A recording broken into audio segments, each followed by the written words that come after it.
गोपिका जीवनस्मरणं गोविन्द गोविन्द सद्गुरु विठलदास महाराज की जय. இப்படி வருத்தத்துடன் வந்த அந்த அர்ஜுனனை மடியில் போட்டு சமாதானம் படுத்துவதை போல ஆஸ்வாசப்படுத்தி என்ன ஆச்சு விஷயத்த சொல்ல மாட்டேங்கிறியே அப்படின்னு கேட்ட உடனே இப்போ அர்ஜுனன் சொல்கிறாராம், அண்ணா ஏமாந்து போயிட்டேனே, அண்ணா ஏமாந்து போயிட்டேனே, வஞ்சிதோகம் மகாராஜ ஹரினா பந்து ரூபினா, வஞ்சிதோகம்ன்றாராம், ஏமாந்து போயிட்டமே ஹரினா பந்து ரூபினா. இப்படி பந்துவா நினச்சிண்டு அந்த ஹரிய பகவானா பார்க்காம பந்துவா பார்த்து ஏமாந்து போயிட்டேனே. மேலே பகவத் கிருப்பையை நினைக்கிறாராம். எங்கேருந்து ஆரம்பிக்கிறார்னா அந்த திரௌபதி ஸ்வயம்வரத்துலேருந்து ஆரம்பிக்கிறார். ஏன்னா முதல்ல அந்த திரௌபதி ஸ்வயம்வரத்தில் தான் அர்ஜுனன் பகவானை பார்க்குறார். அந்த ராஜாக்களாக கிருஷ்ணனை உட்காண்டிருக்கிறத பார்க்குறார். அவரும் வந்திருக்காராம் அந்த ஸ்வயம்வரத்துக்கு. அதனால் அங்கேருந்து ஆரம்பிக்கிறாராம். ஏதோ அந்த ஸ்வயம்வரத்தை ஜெயித்தேன், அது என்னோட சாமர்த்தியம்னு நினச்சேன். ஆனால் அன்றைக்கி கிருஷ்ணன் அங்கே உட்காந்து அந்த கட்டாட்சம் போட்டான். அந்த கட்டாட்சத்தினால தான் நான் ஜெயித்தேன்னு எனக்கு இப்போ தானே தெரியறது. அது மாத்திரம் இல்லாமல் சொர்க்கத்தில் போய் இந்திரனை ஜெயிச்சு பாரிஜாதத்தை எடுத்துன்னு வந்தோம். காண்டவ பிரஸ்தம் அந்த வனத்தையே அழித்து இந்திரபிரஸ்தம் அப்படின்ற நகரத்தை உண்டாக்கினமே. இத்தனையும் என்னோட சாமர்த்தியம்னு நினச்சனே, என் பகவான் கூட இருந்ததுனால தான் நடந்ததுன்னு தெரியாமல் போயிடுத்தே. அதுக்கும் மேலே நம்ம காட்டில் கஷ்டப்பட்டு இருக்கும்போது அந்த துர்வாசர் 10,000 சிஷ்யர்களோடு வந்தபோது ஆகாரம் போடாமல் கஷ்டப்பட்டு இருக்கும்போது பகவான் வந்து தானே நம்மளை காப்பாற்றினார். அப்போ கூட அவனை பகவான்னு தெரிஞ்சுக்காமல் போயிட்டோமே. அதுக்கும் மேலே பரமேஸ்வரன் கூடயே சண்டை போட்டு பாசுபதாஸ்திரத்தை வாங்கினேனே, அது என்னோட சாமர்த்தியம்னு நினச்சேன். ஆனால் இத்தனையும் என் கூட பகவான் இருந்ததுனால தான் நடந்தது. அது மாத்திரமா நான் இந்த அஜ்ஞாதவாசம் முடியும் போது தெரிஞ்சுண்டு துரியோதனன், கர்ணன், பீஷ்மர் எல்லாரும் ஒரே சமயத்தில் சண்டை போடுறதுக்காக வந்தா, அந்த சமயத்தில் எல்லாரையும் ஒரே சமயத்தில் சம்மோகனாஸ்திரத்தை போட்டு அவரவர்களை கிரீடத்தை எடுத்துன்னு வந்து தன் ரதத்தில் வச்சுன்னு வந்தேனே.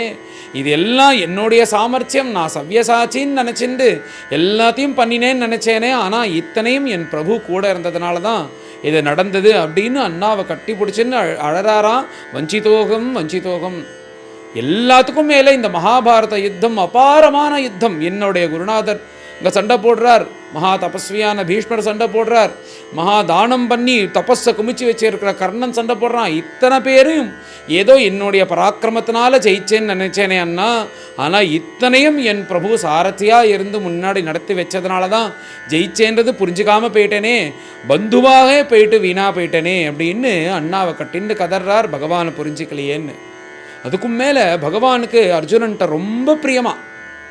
ஒருத்தருக்கு பிரியமாக இருந்தோன்னா நம்ம புதுசாக பேரை வச்சு கூப்பிட்டு ஆசையாக கூப்பிடுவோமோனோ அந்த மாதிரி பகவான் அர்ஜுனனை கூப்பிடும்போது நர்மானி உதார ருச்சிர ஸ்மித சோபிதானி ஹே பார்த்தா, ஹே அர்ஜுனா, ஹே சகா, ஹே குருநந்தனான்னு ஒவ்வொரு தடவையும் கூப்பிடும்போது ஒவ்வொரு பேரை வச்சு கூப்பிட்டு இப்படி அர்ஜுனனை பார்த்து சந்தோஷப்படுவாராம். இப்படி இருந்துகிட்டே இருக்கும்போது ரொம்ப களைப்பாக இருந்தால் அர்ஜுனன் அவனுடைய காலை தூக்கி கிருஷ்ணன் மடியில் போட்டு, கிருஷ்ணா கொஞ்சம் நேரம் புடி அப்படின்னு வரான். பகவான் பிடிச்சுன்னு இருப்பாரான். அதை நாரதர் வந்து பார்த்து அர்ஜுனன்ட்ட புத்தி சொல்லுவாரான். அவன் யார் தெரியுமாடா, எப்பேற்பட்டவன் தெரியுமா, அவன் திருவடிய வேதங்கள்லாம் தேடுறது, அப்பேற்பட்டவனுடைய மடியில் உன் காலை போட்டு பிடிக்க சொல்கிறியே இப்படிலாம் சொல்லி கொடுத்த போது பகவான்னு மனசில் தோலி அவனுக்கு சரணாகதி பண்ணி அவனை பூஜை பண்ணலான்னு கூறும்போது இப்படி ஒரு மந்தஹாசத்தோட அத்தனையும் மழக்கி தோலில் கை போட்டவன்னு திரும்ப பழைய மாதிரி காலை போட்டு இப்படி பண்ணி பந்துவாக பார்த்து ஏமாந்து போயிட்டவே அண்ணா. அப்பேற்பட்ட கிருஷ்ணர் நம்மளை விட்டு வைகுண்டம் போயிட்டார் அப்படின்னு சொன்ன உடனே தர்மபுத்திரருக்கு அவருக்கும் அப்படியே மனசு உடஞ்சி போயிடுத்து. இதை அவர் எதிர்பார்க்கவே இல்லை. மேலே என்ன நடந்ததுன்னொடனே இந்த மாதிரி பகவான் அவதார காரியம் முடிஞ்சிருத்துன்னு வைகுண்டம் கிளம்பிட்டார்னு சொல்லி, அதுக்கப்புறம் அங்கே யாதவர்கள் அங்கே இருக்கிற அந்த கல்லை குடித்து ஒத்தரை சண்டை போட்டுட்டு அத்தனை பேரும் அழிஞ்சிட்டார்கள். அப்புறம் ஒரு பெரிய கல்லோலம் போல அலைகள் வந்து அந்த துவாரகா பட்டணமே முழுகி போயிடுது. அங்கேருந்து எப்படியோ கிளம்பி நான் இங்கே வரேன். வர வழியில் சம்பந்தமே இல்லாத ஒரு சின்ன பசங்க வந்து என்னுடைய காண்டீபத்தை பிடுங்கின்ட்டா அவளை கூட எதுக்கணும்னு எனக்கு தோணல அண்ணா அப்படின்னு சொல்லிட்டு நேராக வந்து அண்ணாவை கட்டி பிடிச்சிட்ட உடனே அர்ஜுனனை சமாதானப்படுத்தி மேலே தர்மபுத்திரர் தீர்மானம் பண்ணிட்டார். இந்த கலியுகத்தில் ராஜ்ய பரிபாலனம் பண்ணக்கூடிய யோக்கியதை நம்மளுக்கு கிடையாது, நாம் மேலே மகாபிரஸ்தானம் கிளம்பிடுவோம் அப்படின்னு அத்தனை பேரும் தர்மாத்மாக்களாக இருக்கிறதுனால பகவானை மனசில் தியானம் பண்ணிண்டே ஸ்வர்க்கப்பிரஸ்தானத்துக்கு கிளம்புறார்கள். அந்த ஸ்வர்க்கப்பிரஸ்தானம் சொர்க்காவரோகணம் ஆறினதுக்கு அப்புறம் எல்லாரும் பகவான் அடைந்தார்கள் அப்படின்றது இந்த 15வது அத்தியாயத்தினோட கதை. மேலே எல்லோரும் சேர்ந்து இதை பாராயணம் பண்ணுவோம்.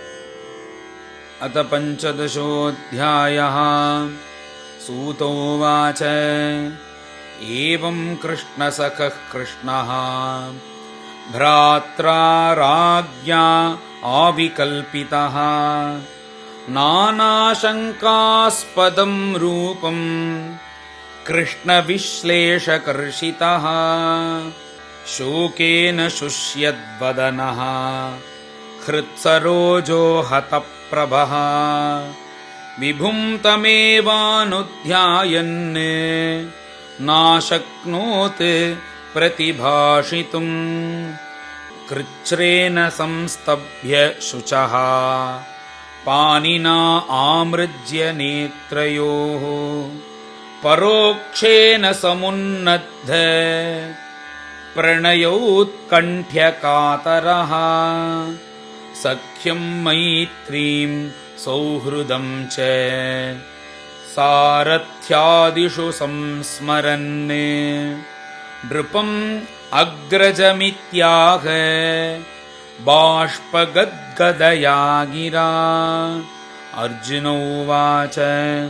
वञ्चितोऽहं महाराजा हरिणा बन्धुरूपिणा येन मे अपहृतं तेजः देवविस्मापनं महत् यस्य क्षणवियोगेन लोको ह्यप्रियदर्शनः उक्थेन रहितो ह्येषः मृतकः प्रोच्यते यथा यत्संश्रयात् द्रुपदगेहमुपागतानां राज्ञां स्वयंवरमुखे स्मरदुर्मदानां तेजोहृदं खलु मया विहतश्च मत्स्यः सज्जीकृतेन धनुषादिगता च कृष्णा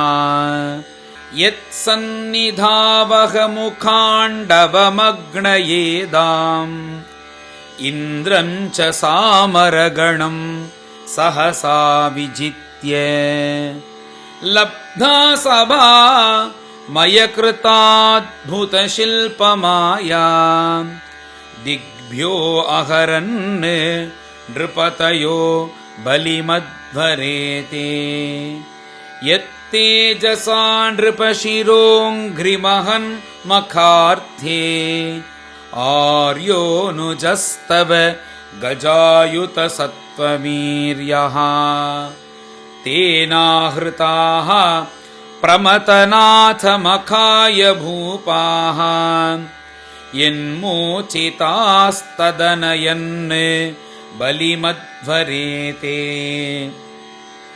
पत्न्यास्तवाधिमखक्लृप्तमहाभिषेक श्लाघिष्टचारुकबरं कितवैः सभायां स्पृष्टं विकीर्य पदयोः पतिताश्रुमुख्याः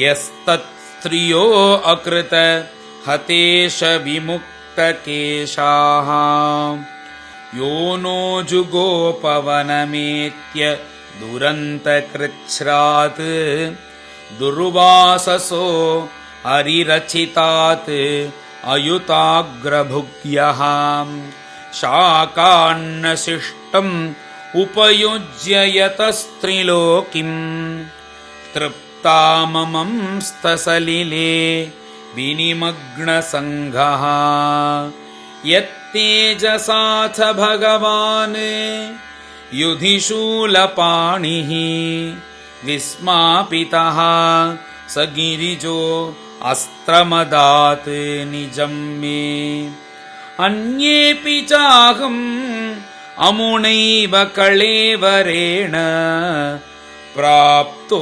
महेन्द्रभवने महदासनार्थम् तत्रैव मे विहरतो भुजदण्डयुग्मम् गाण्डीबलक्षणमराति वधाय देवाः सेन्द्राश्रिताः यदनुभावितमाजमीढ तेनाहमद्यमुषितः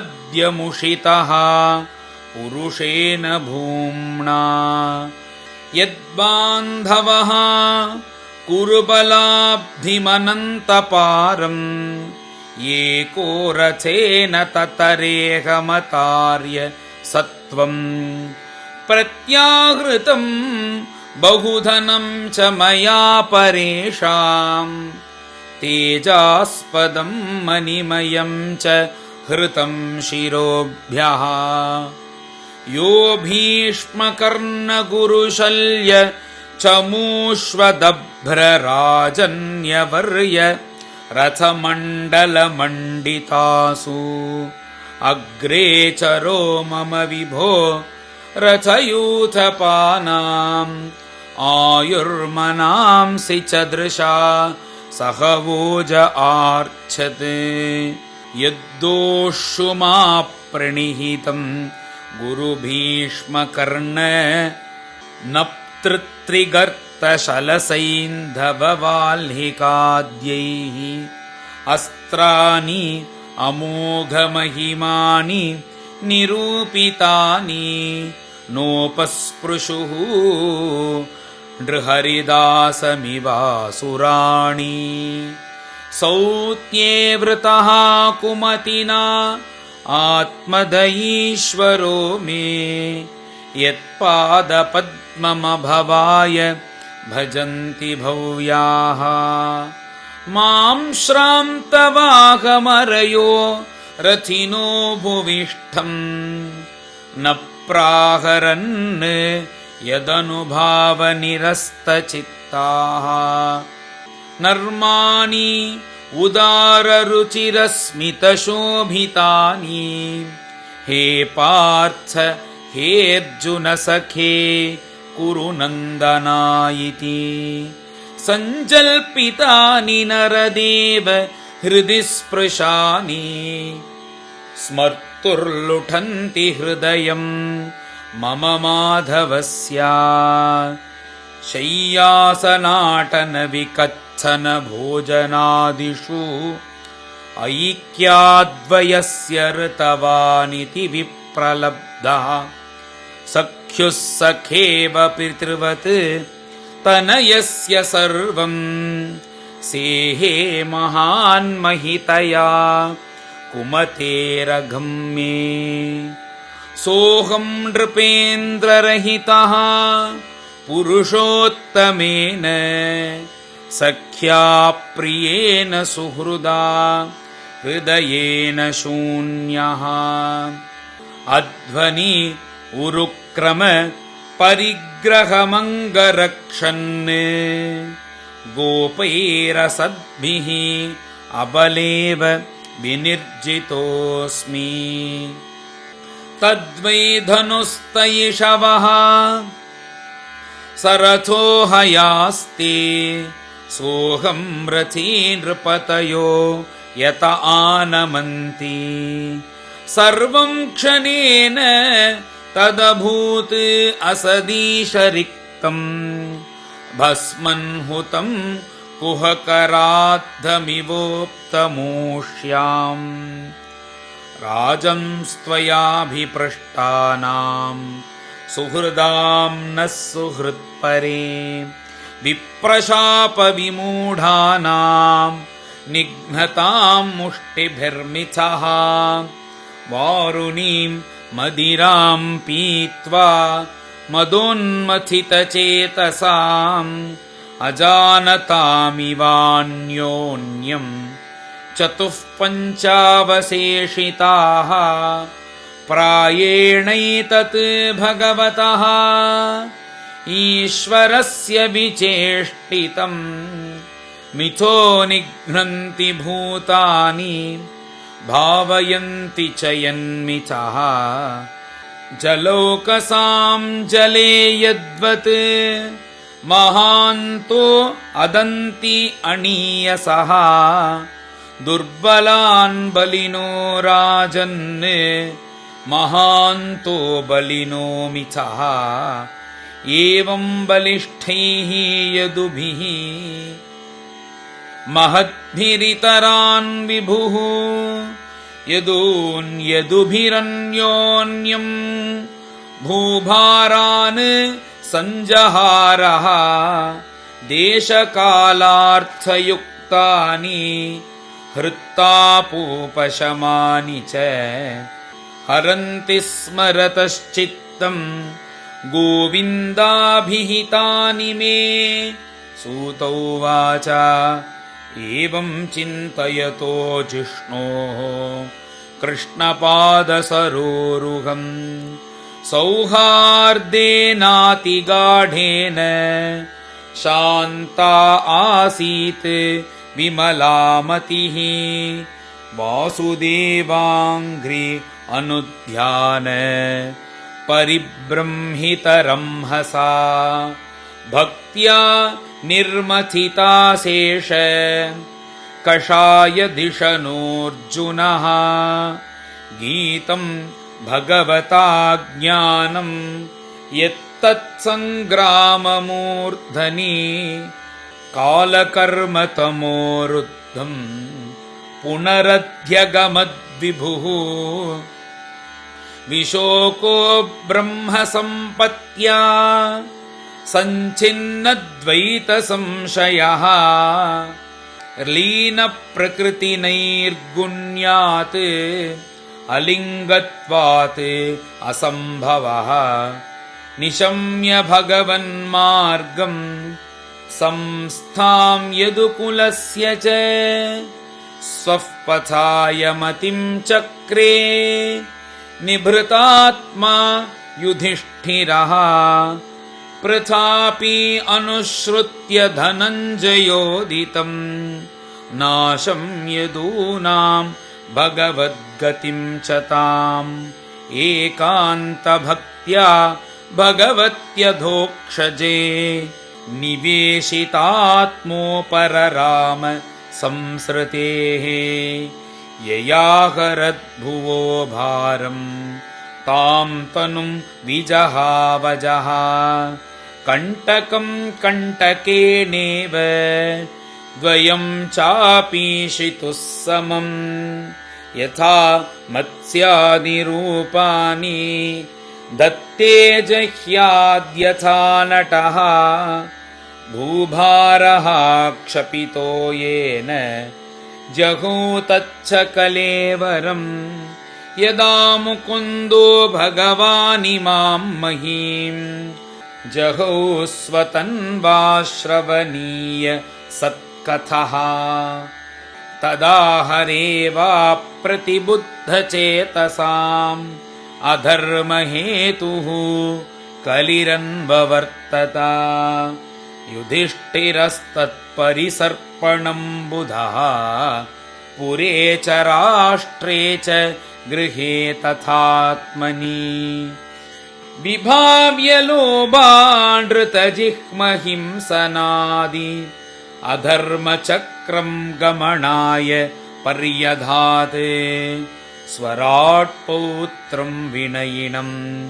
आत्मनः सुसमं गुणैः तोयनीव्याः पतिं भूमेः अभ्यषिञ्चते गजाह्वये मथुरायां तथा वज्रं शूरसेनपतिं ततः प्राजापत्यां निरूप्येष्टिम् अग्नीन् अपि बदीश्वरः विसृज्य तत्र तत्सर्वं दुकूलवलयादिकं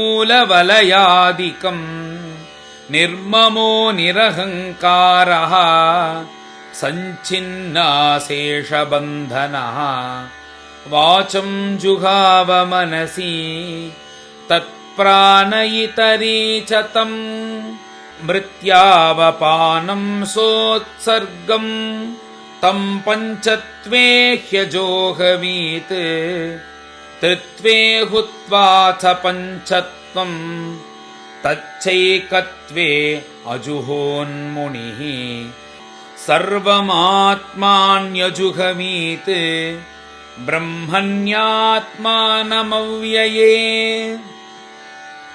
ಚೀರವಾಸಾ ನಿರಾಹಾರೋ ಬದ್ಧವಾಂಕ್ತಮೂರ್ಧಜಃ ದರ್ಶಯನ್ನಾತ್ಮನೋ ರೂಪಂ ಜಡೋನ್ಮತ್ತಪಿಶಾಚವತ್ ಅನಪೇಕ್ಷಮಾನೋ ನಿರಗಾತ್ ಅಶೃಣ್ವನ್ ಬಧಿರೋ ಯಥಾ ಉದೀಚೀಂ ಪ್ರವಿವೇಶಾಶಾಂ ಗತಪೂರ್ವಾಂ ಮಹಾತ್ಮಭಿಃ ಹೃದಿ ಬ್ರಹ್ಮ ಪರಂ ಧ್ಯಾಯನ್ ಆವರ್ತೇತ ಯತೋ ಗತಃ ಸರ್ವೇ ತಮನು ನಿರ್ಜಗ್ಮುಃ ಭ್ರಾತರಃ ಕೃತನಿಶ್ಚಯಾಃ ಕಲಿನಾ ಅಧರ್ಮಮಿತ್ರೇಣ ದೃಷ್ಟ್ವಾ ಸ್ಪೃಷ್ಟಾಃ ಪ್ರಜಾ ಭುವಿ ತೇ ಸಾಧುಕೃತ ಸರ್ವಾರ್ಥಾಃ ಜ್ಞಾತ್ವಾ ಆತ್ಯಂತಿಕಮಾತ್ಮನಃ ಮನಸಾ ಧಾರಯಾಮಾಸುಃ ವೈಕುಂಠಚರಣಾಂಬುಜಂ ತದ್ಧ್ಯಾನೋದ್ರಿಕ್ತಯಾ ಭಕ್ತ್ಯಾ ವಿಶುದ್ಧಧಿಷಣಾಃ ಪರೇ ತಸ್ಮಿನ್ನಾರಾಯಣಪದೇ